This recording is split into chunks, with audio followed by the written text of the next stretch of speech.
এই দেখুন বন্ধুরা, আমার ছেলে খেতে বসে গেছে। সকালবেলাতে ঘুম থেকে উঠে মুখ হাত ধুয়ে তারপর একটু মিষ্টি আর বুট ভিজা জল খেয়ে তারপর একটা কাজু বাদাম আর একটা খেজুর দিই, সেগুলো খাওয়ার পর এখন নিয়ে বসেছি এক থালার মতো বিস্কুট আর চা, যেটা খাওয়া ছোট বাচ্চাদের খুবই খারাপ, কিন্তু না, সেটা খাবেই। না দিলে এত চেঁচামেচি করবে যে আর কি বলবো। তাই দেখুন বন্ধুরা, বিস্কুট নিয়েছে থালাতে, আর সে বিস্কুটগুলো আমাকে গুঁড়ো করে দিতে বললো, একদম ভাঙা ভাঙা। এবারে ওটাতে চবকাচ্ছে আর খাচ্ছে, কিন্তু তাতা আছে গরম চাটা, তো ফু দিয়ে দিয়ে দিয়ে খাবে।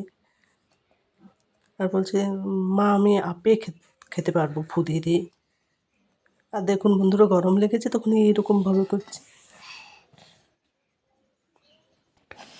ফু দিয়ে দিয়ে খাচ্ছে। আমি বললাম খাইয়ে দিচ্ছি না।